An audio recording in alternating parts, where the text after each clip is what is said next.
He seems completely oblivious to the presence of my video camera, and even the photographer's flashes don't seem to faze him. Kai is not struggling. He looks strong and focused. Clearly, whatever difficulties he was experiencing in Vegas are absent here at home.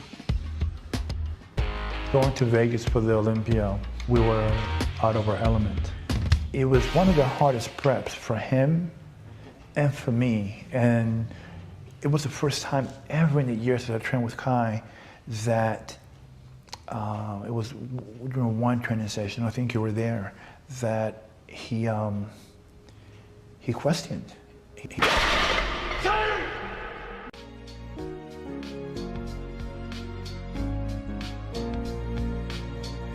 It's 2 weeks before the Arnold Classic. Kai and Oscar are preparing for their last heavy leg workout before the show. They've invited me and a still photographer to document the event. Obviously, Kai has adjusted well to the spotlight since the Olympia and welcomes us along for the ride.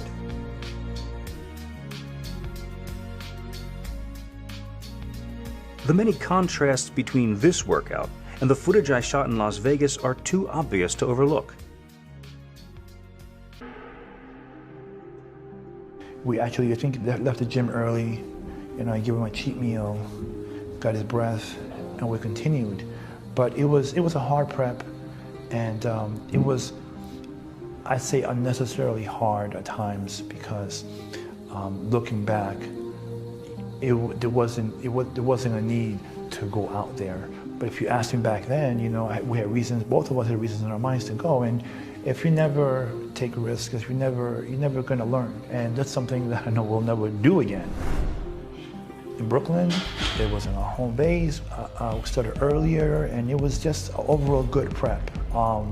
Mentally, he was in a good place.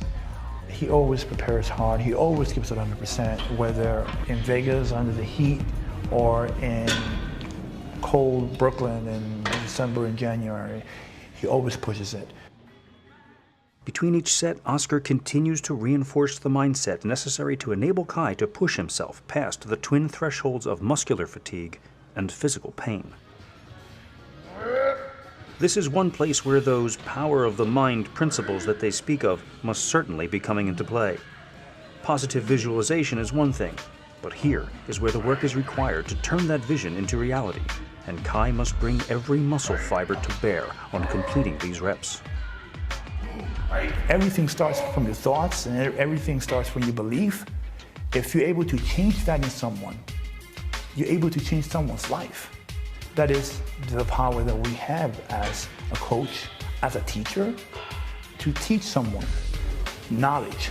People can gain that in books, but to teach the power of thinking, that they can change their lives and you can change the way they view life, I think that's a powerful thing.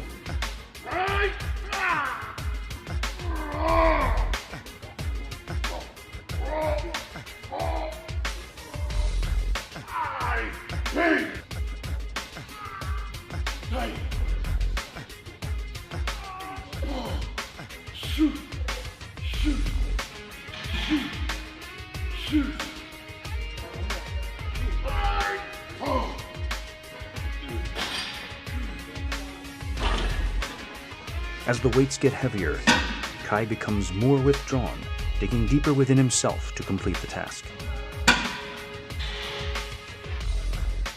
Confidence comes from doing. A person can read books, a person can listen. But once you make a decision about something and you put action behind it and conviction, you start to build confidence. No one can teach you wisdom. No one can teach you confidence. It's something that comes from within you. But it comes from doing, from moving, from action, from movement. It doesn't come from sitting down or criticizing. It doesn't come from even learning. It comes from actually living your life and doing it.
After these exhausting squats, Kai actually goes on to perform several more sets of leg presses, leg curls, and leg extensions.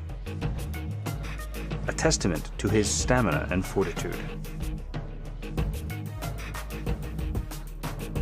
What I tried my best to bring out in the athletes that I train, to bring out the best in them through their thinking, through their thoughts, through their mind. If I get to that, then I know that their goals are as good as done. From the moment they get it mentally, the path, the road is not hard anymore. It's not difficult because that driven purpose in their minds, in time they'll attain it.